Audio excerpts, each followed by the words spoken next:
The day I walked out of my family's office, I knew nothing would ever be the same. One moment, I was the golden hair of $1 million empire. The next, I was nothing. My heart was pounding, my hands shaking, and all I could feel was the bitter taste of betrayal. I had trusted them, my own blood, every secret, every strategy, every risk, and they had stabbed me where it hurt the most. It started months ago when I discovered the first hint of their plan. At first, I thought it was a mistake, maybe a miscommunication. But the evidence kept piling up: emails, contracts, whispers from employees who were too afraid to speak directly. My name had been used to secure a deal, one that would have given them full control of everything, while leaving me with nothing. The company I had built alongside my family, suddenly it was like I'd been erased from history. I remember sitting in my car, staring at the city skyline, the cold air biting my face, wondering how my own family could betray me. Every meeting, every dinner, every smile. They had been part of the act. I had given them my trust, my loyalty, and they had traded it for power. The anger, the heartbreak, the humiliation, I could barely breathe. But beneath it all, a quiet fire began to burn inside me. I knew I couldn't react in the heat of the moment. I had to be smarter, sharper, patient. I left the company that night, signing papers that severed my formal ties. People thought I was broken, that I had lost everything. But in truth, I was learning something far more valuable: how to watch, how to wait, how to plan. From outside, I could see their arrogance growing. They didn't think I would ever return. They didn't think I still had power. But I did. Quietly, from the shadows, I began gathering the pieces they had thrown away: contacts, insider knowledge, allies who had once been loyal to me. Months passed. Every day I watched the cracks appear in their empire. A shipment delayed, a key client lost, decisions made in haste. Every mistake they made, every weak move. It was like the universe was giving me a second chance. And then came the moment I had been waiting for: an urgent call from their lawyers. My signature was needed to finalize a deal that could save or destroy the company. Suddenly, the hunters had become the hunted, and they didn't even realize it. Sitting in my apartment, the contract in front of me, I couldn't help but smile. They needed me, but they had no idea that the person they thought was gone was still here, stronger, smarter, and more dangerous than ever. Every memory of betrayal fueled me. Every sleepless night sharpened my mind. And now it was my turn to decide how this story would unfold. But the moment I picked up the pen, my phone buzzed. A message flashed across the screen that made my blood run cold. It was from someone I never expected, and it could change everything. I remember staring at the message for a long time, my eyes narrowing as I tried to make sense of it. The screen glowed in the dark apartment, casting shadows that danced across the walls, like they were warning me of something I couldn't ignore. The text was simple, just a single line, but the meaning behind it hit me like a punch I hadn't seen coming. They know what you're planning. Be careful. I felt my stomach drop. How could they know? I had been so careful, so meticulous. Every move I had made since leaving the company had been invisible, untraceable. But now, suddenly, the empire that had betrayed me seemed bigger, smarter, and more dangerous than I had ever imagined. And the irony was cruel. They needed me, yet they were already plotting against me. I sat back, taking a deep breath, trying to calm the storm inside my chest. My mind raced, replaying every conversation, every boardroom meeting, every family dinner where I had smiled while being stabbed in the back. And then I remembered it wasn't just the company, it was them. My father, my brother, even my closest cousin. Each one of them had a hand in this betrayal. They had turned my life upside down, thinking I was weak enough to walk away quietly. I wasn't. I started tracing the chain of events, trying to figure out who could have sent the message. Was it a warning? Or was it a trap? Every possibility twisted in my mind, each one darker than the last. I thought about confronting them directly, but that would be too obvious. They were clever, calculating, and ruthless in ways I had only begun to understand. I needed leverage. Something they could never see coming. Something that would give me the upper hand when the time was right. The first step was gathering information. I reached out to former employees, people who had been quietly watching from the sidelines, just like me. Some were loyal, some just afraid, but everyone had secrets. Little things, pieces of a puzzle that, when combined, could topple a kingdom. I listened to whispers, pieced together rumors, and dug into contracts they thought I didn't have access to. Each day, my plan became sharper, my anger more focused, and my patience more precise. Then came the night I realized just how much they underestimated me. I attended a gala, one of those high society events where deals were whispered over champagne and smiles hid knives. I wasn't invited officially, of course, but I found my way in through old connections. And there they were, my family, laughing, celebrating, thinking they were untouchable. My father's pride, my brother's arrogance, my cousin's false charm, it all radiated in the room. They didn't see me, but I saw everything. Every weakness, every insecurity, every lie they used to prop themselves up. That night, I made my move. Not a dramatic confrontation, not yet, but a subtle shift in power. I sent anonymous tips to investors, leaked minor inconsistencies in their financial statements, and quietly encouraged key employees to reconsider their loyalty. Each small action was like a chess move, setting up the pieces for the moment when I would finally take control. The irony was delicious. They were panicking, making mistakes, while still believing they were safe. But the message I had received earlier haunted me. Whoever had sent it was watching, and that meant someone else had a stake in this game. I had to find out who, because trust was dangerous now. Even allies could be enemies. I dug deeper, tracing phone records, cross-referencing emails, and piecing together the network of spies and informants that surrounded my family. It was exhausting, every step like walking on a knife-edge edge, but I couldn't afford mistakes. One wrong move, and everything I had built outside the company could collapse. Weeks passed. The tension inside me grew, but I didn't let it show. I had learned to smile again, to act casual, to move in plain sight without giving away my intentions. Friends noticed the change. They said I seemed calmer, more controlled. Little did they know, I was preparing for a storm that would shake the foundations of everything I had ever known. Every meeting I attended, every casual conversation, every subtle question I asked was a piece of the plan. Slowly, inexorably, the empire they thought they owned was slipping through their fingers. Then came the call from the lawyers. My signature was still needed. That was the leverage I had been waiting for. They couldn't move without me. They were desperate, even if they didn't realize it yet. And I had to decide how to use it. Sign, delay, or rewrite the rules entirely. The power was mine now, but with power came risk. One wrong decision, one misstep, and I could lose everything again. I spent the night going over every detail, imagining their reactions. I imagined my father's face when he realized I wasn't just a tool they could discard. I imagined my brother's panic when the truth of my return hit him. I imagined my cousin scrambling, realizing that the person they thought was powerless was the one holding the cards. And then I remembered the message. Whoever had sent it was still out there, still watching, and could change everything if they chose. Morning came. I walked to my office, a small space I had rented near the city center, filled with files, plans, and connections I had cultivated over months. My phone buzzed again. Another message, shorter this time, almost teasing. Time is running out. Are you ready?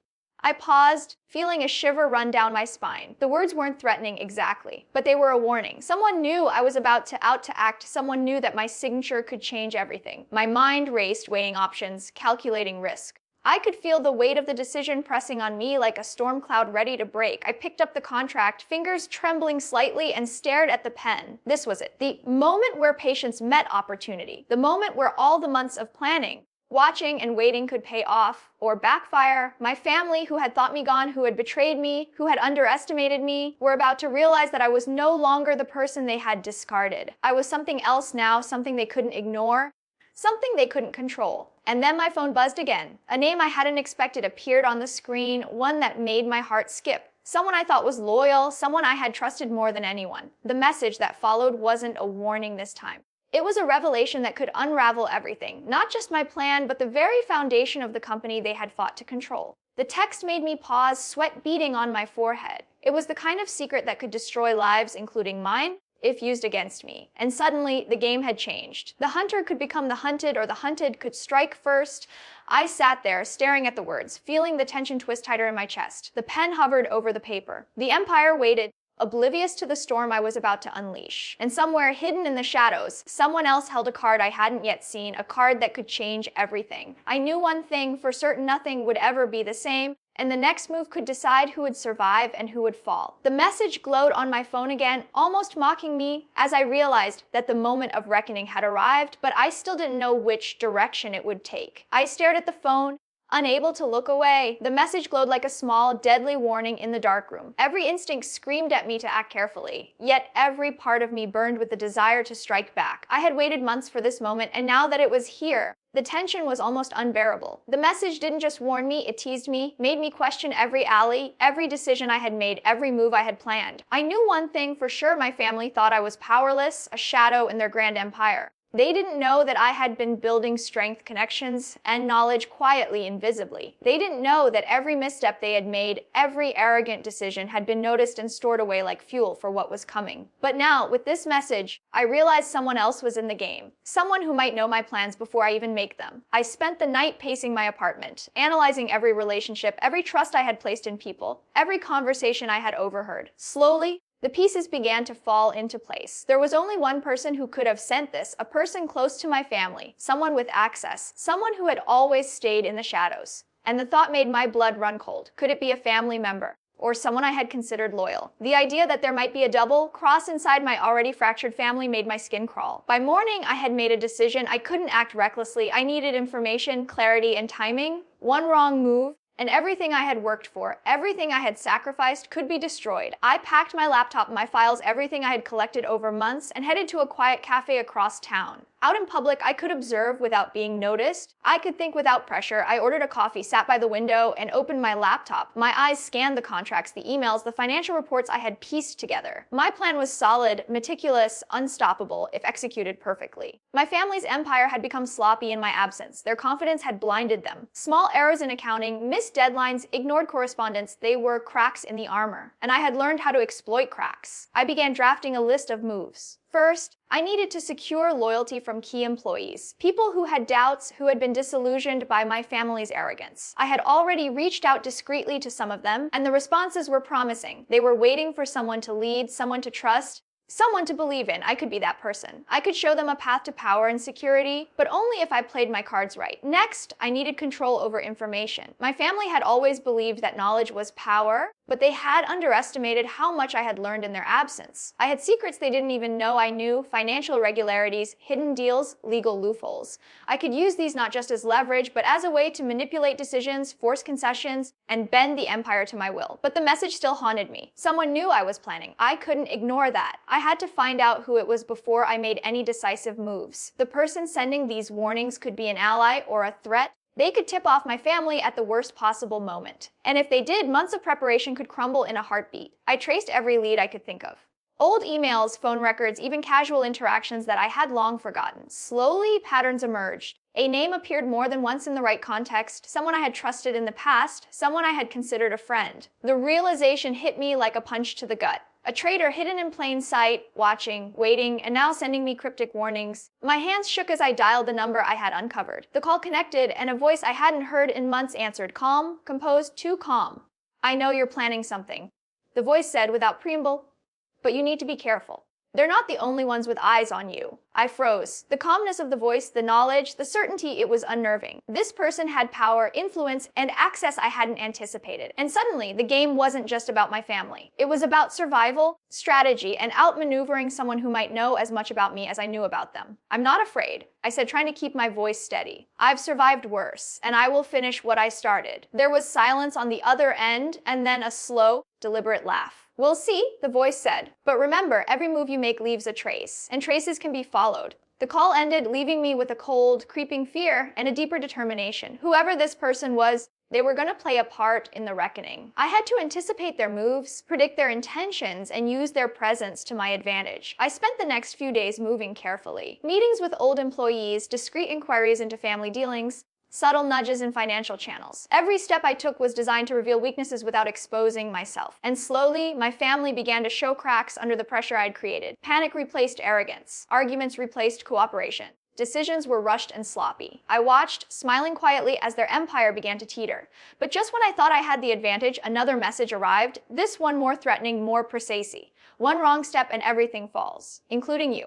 I stared at it, heart hammering, mind racing. The storm I had been preparing for months was closing in, and the unseen player, the hidden watcher, had just raised the stakes. I realized then that patience alone wouldn't win this game. I needed action, precision, and the ability to turn fear into leverage. I returned home that night, laying out all my plans, my contingencies, and my allies. The contract I had once held in my hands now seemed like a small part of a much larger battlefield. Every decision mattered. Every ally mattered. Every secret I had uncovered could be a weapon or a trap. And then I received an anonymous package. No sender, no note, just a single USB drive. My hands trembled as I plugged it into my laptop. What I saw made my blood run cold. The files inside weren't just financial, they were personal. Every secret, every betrayal, every hidden scandal my family had committed over decades was documented meticulously. And at the end of the files, a note: use this wisely, or they use it against you. I leaned back, mind spinning. The tools for my revenge were finally in my hands. Every humiliation, every betrayal, every injustice I had endured could now be turned into power. But the warning lingered. Whoever had sent this package was not giving me an ally.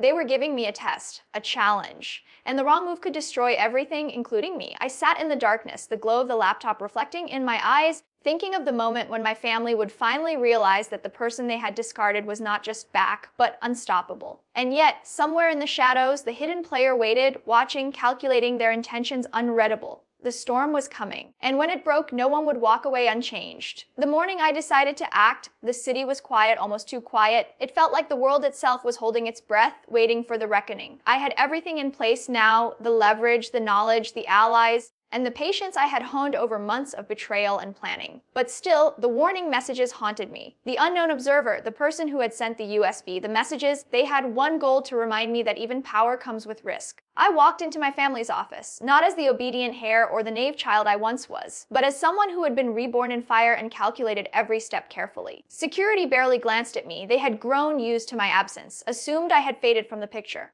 I passed through the familiar hallways, memories of past meetings and laughter twisted with bitterness. Every smile I had shared, every trust I had given, they had all been lies, and now I was here to expose the truth. I entered the boardroom, where my father, brother, and cousin were waiting, unaware of how completely the balance of power had shifted. Their faces lit up with surprise, then quickly hardened into confusion. They had thought me weak, they had thought I had lost. But as I placed the USB drive on the table, the weight of it, and everything it contained, sank into the room like a storm cloud. "I hope you're ready," I said quietly, my voice steady, calm, yet carrying a sharp edge that made even my father hesitate. "Because what I have here changes everything. Every lie you've told, every corner you've cut, every betrayal you've committed, it's all here. And now you need me more than ever." The room went silent. My father's face, once filled with confidence, now twitched with unease. My brother's jaw tightened and my cousin's eyes darted, calculating, trying to figure out the scope of what I had. For the first time, I realized the truth of the months I had spent outside their walls. Fear is more powerful than authority. And now I held it in my hands. They tried to negotiate, to spin words, to appeal to family loyalty, but I had learned long ago that words were meaningless without leverage. Every argument they made only confirmed their panic, their desperation. And as they spoke, I watched for cracks, for mistakes, for signs that they underestimated the depth of my preparation. Finally, my father spoke, voice low, hesitant.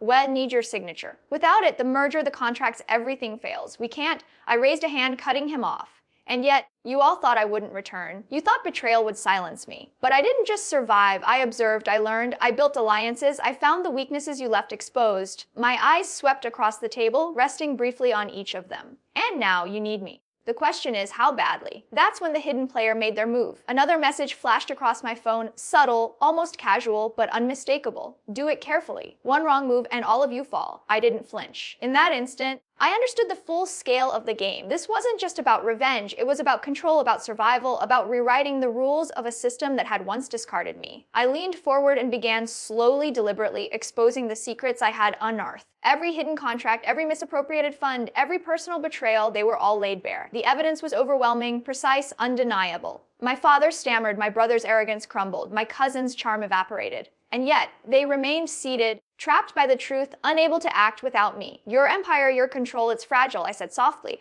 "and I've held the keystone all along. You need me to survive." I paused, letting the words sink in.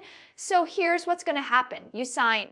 You accept oversight, you rebuild with transparency, and any attempt to cross me will be exposed to the world. Do I make myself clear?" Silence stretched across the room. Then, one by one, signatures were signed, reluctant, trembling, but necessary. Their pride and arrogance had collapsed under the weight of their own mistakes. I had won without a single dramatic confrontation, without violence, using only the intelligence, patience, and precision that months of planning had given me. But victory is never simple. As I collected the signed documents, I looked up at them, seeing the mix of fear, shame, and begrudging respect in their eyes. They had underestimated me, and now they would have to acknowledge that the child they betrayed was no longer theirs to control. I felt a quiet satisfaction, a vindication that went beyond money or power. This was about justice, about reclaiming what was mine, about turning betrayal into triumph. Yet even in that moment, a deeper awareness crept in. The hidden observer, the one who had sent the warnings, the USB, the cryptic messages, they had shaped this entire outcome. Whoever they were, they had tested me, forced me to adapt, to evolve, to act with precision. And though I had succeeded, I knew the game wasn't over. They were still out there, and their influence had changed the rules of everything I had once believed about loyalty, family, and trust. I left the boardroom with the signed documents in hand, walking down the familiar hallways with a sense of calm authority. Outside, the city continued unaware, oblivious to the quiet storm that had just shifted power in ways it would never know. I had reclaimed my position, ensured the survival of the empire, and exacted revenge in a way that left no doubt of my intelligence and patience. But even as I stepped into the sunlight, feeling the weight of triumph, the final piece of the puzzle lingered in my mind. The hidden player, the one whose influence had guided this entire sequence, still held sway, and their motives remained a mystery. One misstep could still unravel everything I had fought for. I knew then that revenge is not an ending. It's a transformation, it's a revelation of power, patience, and awareness. I had turned betrayal into advantage, humiliation into strategy, and loss into leverage. I had been underestimated, cast aside, and yet here I stood, the one who controlled the outcome, the one who dictated the terms. And somewhere just beyond the shadows, I knew the hidden observer was smiling, watching, perhaps even impressed. The game had been won, but the war of strategy, influence, and secrets was far from over. I had reclaimed my empire, but in that reclamation, I realized a chilling truth: when family, betrayal, and hidden enemies collide, the story never truly ends. It only evolves. The penultimate realization hit me as I looked out over the city skyline. Power is never absolute, trust is never guaranteed, and revenge, once tasted, changes everything in ways you cannot foresee. My signature had been given, my leverage restored, my place reclaimed. But one final move, the one no one anticipated, was yet to come. And in that move, I would discover not just who had betrayed me, but who could be trusted and who would ultimately fall. As I turned from the window, my phone buzzed one last time. The message was short, almost taunting. Well played, but the endgame has only just begun. A shiver ran down my spine. I smiled quietly, deliberately. I had survived betrayal. I had returned stronger than ever. But the story wasn't over. It never would be. And the next chapter would be one they would never see coming. The empire was mine to influence, my family's arrogance had been humbled, yet the shadows whispered of further secrets, deeper betrayals, and a power struggle that had only just begun. I clenched my fists, feeling the thrill, the danger, and the intoxicating satisfaction of knowing that I had rewritten the rules. And somewhere in that darkness, I knew the final revelation, the ultimate reckoning, was still waiting. The end. Not yet. The storm of betrayal, strategy, and revenge would rage on, and when it did, it would leave nothing the same.